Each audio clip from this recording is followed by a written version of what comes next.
Hello friends. सो जब भी net banking से पैसा ट्रांसफर करने की बारी आती है हमें वहां पे बहुत सारे ऑप्शंस दिखते हैं, चाहे वो IMPS हो, RTGS हो, NEFT हो, और हर बार ये कंफ्यूजन होती है कौन सा वाला चूज करूं, कौन से वाले से ट्रांसफर करूं, किस में ज़्यादा चार्जेस है, किस में कम चार्जेस हैं। इन सारे कंफ्यूजन का आंसर मिलने वाला है इस पर्टिकुलर वीडियो में। So let's start. अब इनमें से पेमेंट के लिए हम कौन सा यूज करें, इस बात को समझने के लिए हमें सबसे पहले समझना पड़ेगा कि ये क्यों एग्जिस्ट करते हैं और कब से एग्जिस्ट करते हैं। सो ईयर 2000 के बाद जब इंटरनेट ने स्पीड पकड़ी तो कई सारी इंडस्ट्री में से एक बैंकिंग इंडस्ट्री थी जिसने इंटरनेट को सबसे पहले अपनाया।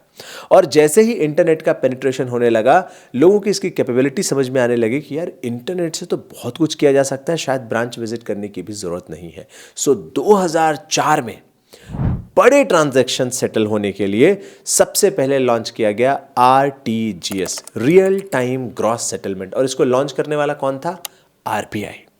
बट यहां पे एक कैच था कि इसको RBI ने लॉन्च किया सिर्फ बड़े ट्रांजैक्शंस के लिए, रियल टाइम ग्रॉस सेटलमेंट सिर्फ बड़े ट्रांजैक्शंस के लिए। एंड बड़े ट्रांजैक्शन की डेफिनेशन क्या है? 2 लाख से ऊपर। आज के टाइम पे अगर कोई 2 लाख से ऊपर ऑन द स्पॉट ट्रांसफर करना चाहता है एंड सेटल करना चाहता है तो RTGS is one of the best option. इसको जब 2004 में बनाया गया तो इसका one of the main purpose था कि बड़े ट्रांजैक्शंस कैसे ऑन द स्पॉट सेटल किए जाएं। एक दूसरा, कॉर्पोरेट्स या जो रियल स्टेट है उसमें जैसे 50 लाख का फ्लैट, 30 लाख का फ्लैट, ऐसे बहुत सारी चीजें करनी होती हैं, है ना, लोगों को लेनी होती हैं, तो वहां पे RTGS का इस्तेमाल होने लगा। बट इसमें कैच क्या था कि 2 लाख के ऊपर की ही ट्रांजैक्शन अलाउड है। ये बाय द वे ये सारे नंबर समय समय पे चेंज होते रहते हैं। आज के टाइम पे 2 लाख का लिमिट है, तो हम इसको ही बेस मान के डिस्कशन करेंगे। तो उस टाइम पे बहुत सारे लोगों को स्मॉलर ट्रांजैक्शंस भी करने थे, अब वो कैसे किए जाए? तो उसके लिए RBI ने 2005 में एक और मेथड लॉन्च किया एंड दैट इज NEFT, जिसका मतलब है नेशनल इलेक्ट्रॉनिक फंड ट्रांसफर। और इसका मेन पर्पस था कि 2 अकाउंट होल्डर अगर कोई छोटा मोटा अमाउंट भी ट्रांसफर करना चाहते हैं तो वो इजीली ट्रांसफर कर पाए। इससे एक और बेनिफिट होना चालू हुआ, क्या कि अगर आपको सैलरी ट्रांसफर करनी है तो NEFT ट्रांजैक्शन बहुत काम आता है, क्योंकि ऐसा तो है नहीं कि सबकी सैलरी 2 लाख के ऊपर होगी, सबको RTGS ही करना है, ऐसा तो नहीं होगा। बहुत बार ऐसा होता है कि भाई 1 तारीख को सैलरी जानी है तो शेड्यूल कर दिया जाता है वो ट्रांजैक्शन। तो NEFT ऐसी जगह पे बहुत काम आता है। क्या NEFT की कोई मिनिमम लिमिट है? आंसर है नहीं। वैसे तो NEFT का कोई अपर लिमिट है नहीं technology wise, but bank wise इसके लिमिट थोड़े थोड़े बदलते रहते हैं। बट इसमें कैच है। कैच क्या है? NEFT से किया हुआ ट्रांजैक्शन तुरंत के तुरंत हो तो जाता है, लेकिन सामने वाले को तुरंत नहीं मिलता। मे बी 1 घंटा, 2 घंटा, 3 घंटा डिले पे भी मिल सकता है। यानी आपके साइड से काम डन हो जाएगा एंड देन सामने वाले को 2 से 3 घंटे का डिले भी हो सकता है। ऐसा क्यों? क्योंकि जो NEFT के ट्रांजैक्शन है वो बैच वाइज चलते हैं, है ना। सो RTGS में क्या था? 2 लाख के ऊपर लेकिन on the spot settlement. NEFT में क्या है? 0 to 10 लाख तक का कोई भी ट्रांजैक्शन, कई बैंक में 5 लाख भी हो सकता है, और ये नंबर समय समय पे बदलते रहते हैं। तो do not catch this numbers, में भी आप गूगल भी कर सकते हो ताकि आपको नंबर्स का एग्जैक्ट इन्फॉर्मेशन मालूम पड़ जाए। सो ये ICICI की वेबसाइट है, यहाँ पे आप NEFT अगर हम देखें तो ये रहा 10 लाख तक है और 1 करोड़ तक भी जा सकता है बेस्ड ऑन कस्टमर सेगमेंट। तो बेस्ड ऑन कस्टमर सेगमेंट भी ये नंबर चेंज होता रहता है। वैसे जैसे मैंने बताया NEFT में कोई हायर लिमिट तो नहीं है, बट बैंक्स अपनी तरफ से कोई अगर उनको सिक्योरिटी रीजन की वजह से हायर लिमिट रखना है तो वो रख सकते हैं। अब यहाँ पे देखो जो वर्किंग आवर्स हैं अक्सर उसमें ये लिमिट 10 लाख तक की होती है, एंड अगर ये नॉन वर्किंग आवर्स हैं तो कई बार बैंक्स या सिस्टम्स उसको 2 लाख तक लिमिट भी कर देते हैं। तो अगर आप टाइमिंग के बाहर ट्रांजेक्शन कर रहे हो, जैसे यहाँ पे टाइमिंग लिखा भी हुआ है कि शाम के 7 बजे के बाद या 12 बजे से पहले अगर आप ट्रांजेक्शन करते हो तो ये 2 लाख के लिमिट में आ जाता है। सेकेंड एंड फोर्थ सैटरडे को 2 लाख के लिमिट में आ जाता है। तो थोड़ा सा डायनेमिक है, बट अगर आप वर्किंग आवर में, वर्किंग डेज में कर रहे हो तो मेरे हिसाब से 10 लाख तक से या 1 करोड़ तक की लिमिट भी इसमें हो सकती है। सो ये था NEFT। Now the next is one more, कि सर अगर मुझे 2 लाख के नीचे करना है but on the spot settlement चाहिए तो फिर कुछ कर सकते हैं? यस, उसके लिए भी एक और सिस्टम बनाया गया। 2010 में लॉन्च किया गया IMPS, यानी कि इमीडिएट पेमेंट सर्विस, और इसको लॉन्च किया NPCI ने। NPCI कौन? National payment corporation of India, यानी ये आया 2010 में। इसका मेन पर्पस क्या था कि छोटे ट्रांजैक्शंस भी ऑन द स्पॉट कैसे सेटल किए जाए। And that's why IMPS exist. तो मैं एक बार फिर से यहाँ पे रिवाइज करता हूँ। सबसे पहले आया RTGS, real time gross settlement, but उसमें क्या है 2 लाख के ऊपर की ही ट्रांजैक्शन होती है। देन आया NEFT।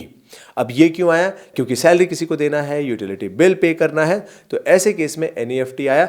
इसमें कोई स्मॉलर या मैक्सिमम लिमिट नहीं एंड इसमें ऑन द स्पॉट पेमेंट नहीं होता, 1 से 2 घंटे का डिले हो सकता है।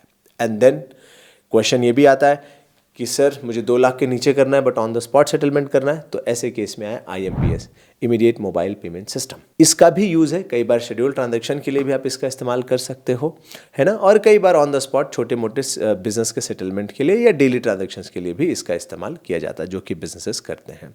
और हाँ, IMPS को इसलिए भी लाया गया था कि जब एक बार मोबाइल सिस्टम्स आने लगे थे, मोबाइल बैंकिंग, तो वहाँ पे IMPS बहुत अच्छा काम करने लगा। और बाय द वे इन तीनों सर्विस पहले 24 आवर्स के लिए अवेलेबल नहीं हुआ करती थी, बाद में आई थिंक 2018-19 के बाद एक एक करके सबको जो है 24/7 अवेलेबल करा दिया गया है, width of course minor changes, minor limitation changes, और ये सब अब 24/7 अवेलेबल रहते हैं। इसके साथ साथ एक और चीज़ मैं बताता हूँ, बैंक्स अपनी तरफ से कुछ लिमिटेशंस डालते हैं। जैसे आप किसी नए अकाउंट को ऐड कर रहे हो तो वो अपनी तरफ से एक लिमिटेशन डालते हैं कि 24 घंटे तक कितना ही ट्रांसफ़र कर सकते हो या उतना ही ट्रांसफ़र कर सकते हो। That is for security reasons, that is not because of the limitation of these technologies, that is because of the security. ठीक है, अब इसमें एक इंपॉर्टेंट चीज़ है, क्या इन तीनों में चार्जेस कुछ है या नहीं है? ऑफ कोर्स चार्जेस है, इन तीनों में चार्जेस है। इनमें से जो लोएस्ट चार्जेस है वो कई जगह पे IMPS पे लिखा हुआ लोएस्ट चार्जेस मिलता है, कई जगह पे NEFT पे, बट हाईएस्ट चार्जेस ये श्योर है कि RTGS में है। अब ये हाईएस्ट जब मैं बोल रहा हूँ तो ऐसा नहीं कि बहुत हेवी, बहुत बड़ा चार्जेस है, बट यस ऑफ कोर्स इनमें चार्जेस है। जैसे मैं आपको यहाँ पे एक बार स्क्रीन पे डिस्प्ले करता हूँ, ये ICICI की वेबसाइट से आप देख सकते हो। IMPS पे जो चार्जेस है, ये May 1, 2024 का डेटा है यहाँ पे। अगर आप 1,000 रुपया तक ट्रांसफ़र करते हो तो 2.5 रुपया प्लस GST इस पर लगता है। 10,000 तक ट्रांसफ़र करोगे तो 5 रुपया तक लग सकता है, एंड 25,000 तक अगेन 5 रुपया, 1 लाख तक 5 रुपया लगता है, बेसिकली 5 रुपया। एंड अगर 1 से 2 लाख आप ट्रांसफ़र कर रहे हो तो 15 रुपया तक लगता है, एंड 2 लाख तक की इनकी लिमिट है तो ऑफकोर्स 15 रुपया ही इसमें मैक्सिमम लगता है। 2 लाख के ऊपर तो ये एप्लीकेबल भी नहीं है। वहीं NEFT को देखोगे तो लगभग सिमिलर चार्जेस, 25 पैसे कम यहाँ पे आपको दिखाई देंगे, है ना। यहाँ पे 5 रुपये है तो यहाँ पे 2.25, यही एक केस है जिसमें थोड़ा सा डिफरेंस है।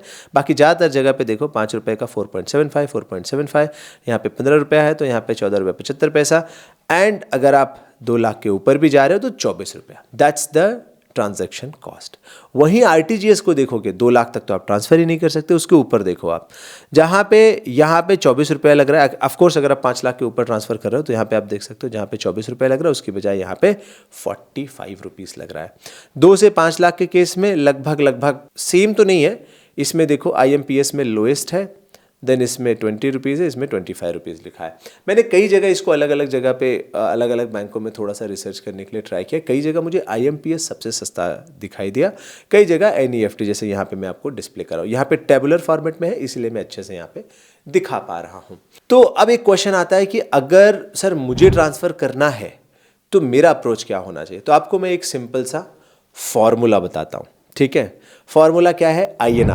INR मतलब मालूम है ना सबको, इंडियन रुपीस, INR।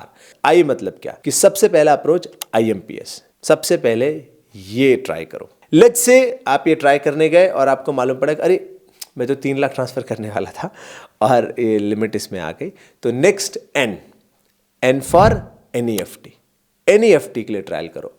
अगर NEFT भी फेल होता है, यानी कि किसी लिमिट की वजह से या किसी भी रीजन की वजह से, या आपको इमीडिएट सेटलमेंट चाहिए, आपको 20 लाख ट्रांसफ़र करना है किसी को और इमीडिएट सेटलमेंट चाहिए, तो फिर आप INR यानी R लास्ट में है विच इज़ RTGS, आप RTGS ट्राई करो। तो अब अगली बार आपके माइंड में INR फॉर्मूला होना चाहिए। सबसे पहले IMPS, देन NEFT और देन RTGS के लिए आप ट्राई करने जाओ, यानी एक एक करके जैसे फेल होते जाते हैं वैसे आप इनको ट्रायल करो। एक और पॉइंट है, एक तो ये तीनों काफ़ी टाइम से अवेलेबल थे और बाद में आया UPI। तो सबसे पहला अप्रोच एक्चुअली आपका UPI होना चाहिए, कोई चार्जेस नहीं है, ऑन द स्पॉट सेटलमेंट होता है। तो आप इस फॉर्मूले में U भी जोड़ दो, UINR। आप इसको समझ सकते हो कि सबसे पहले UPI ट्राई करेंगे, वो नहीं हुआ तो IMPS, वो भी नहीं हुआ तो NEFT, वो भी नहीं हुआ तो RTGS। इस तरीके से आप मूव करोगे तो आपको हमेशा के लिए ये कन्फ्यूजन नहीं आएगा कि कौन सा वाला ट्राई करूँ, कौन सा वाला ना ट्राई करो। अब आपको चार्जेस के बारे में मालूम पड़ गया, सबके बारे में मालूम पड़ गया। एक और क्वेश्चन आता है कि अगर कोई एक ब्लाइंड चूज़ करना है, तो मतलब कोई एक ऐसा है क्या जो हर जगह पे काम करेगा? तो सबसे पहला अप्रोच UPI, बट उसमें लिमिट है 1 लाख, कई जगह पे 2-2 लाख की लिमिट हो गई है। दूसरा NEFT। NEFT पे अगर आप चूज़ करोगे तो इसमें 10 लाख 1 करोड़ तक भी जा सकता है, बेस्ड ऑन द अकाउंट। आपका सारा काम भी हो जाएगा। तो आपको सिर्फ 2 ही याद रखना है बेसिकली, अगर ऐसा आपको ब्लैंकेट आंसर चाहिए तो। एक आपको याद रखना UPI नहीं हुआ तो ऑफकोर्स NEFT, दैट्स इट। लेकिन अगर आप चार्जेस एंड सिस्टम्स का प्रॉपर इस्तेमाल करना चाहते हो तो आप UPI, नहीं तो फिर INR का फॉर्मूला याद रखो, IMPS, then NEFT and then RTGS। ठीक है। अच्छा, एक और माइंड में क्वेश्चन आता है कि इतने सारे साथ में एग्जिस्ट ही क्यों करते हैं? इसलिए एग्जिस्ट करते हैं ताकि हमारा फाइनेंशियल सिस्टम रोबस्ट बना रहे। ये अच्छी बात है अगर हमारे पास 2-3 अलग अलग टाइप के सिस्टम्स अवेलेबल। अगर कोई एक फेल हुआ तो, बंद हुआ तो, या किसी एक सिस्टम की मोनोपोली टाइप भी नहीं होनी चाहिए, है ना। और 2 सिस्टम RBI से है, 2 जो है वो NPCI से है। UPI भी NPCI का है एंड IMPS भी NPCI का। तो हमारे पास जितने मल्टीपल सिस्टम है, खास करके पेमेंट को लेकर के, जहाँ पे ये बहुत क्रूशियल चीज़ हो जाती है कि पेमेंट रुकनी नहीं चाहिए, कंट्री के ट्रांजैक्शंस रुकने नहीं चाहिए। तो ऐसे केस में अगर हमारे पास मल्टीपल सिस्टम्स हैं तो अच्छी बात है। पहले मुझे भी लगता था इतने सारे क्यों हैं, क्यों कन्फ्यूजिंग है, कोई एक भी होना चाहिए, बट बाद में मैंने थोड़ा रीड वगैरह किया तो मुझे समझ में आया कि अगर मल्टीपल है तो अच्छा ही है, ये कंट्री के लिए बेहतर है। आई होप इस वीडियो से आपको थोड़ा क्लैरिटी आ गई होगी डिफरेंट ट्रांजैक्शंस के बारे में। अगर कोई पॉइंट आपको लगता है मुझसे मिस हो गया है या फिर इसमें कुछ और चेंजेस हैं तो आप कमेंट करके बता सकते हो, ताकि इस वीडियो को कोई देखे एंड कमेंट भी रीड करे तो उसको और ज़्यादा इसके बारे में जानकारी मिले। Thank you so much, bye and जय हिंद।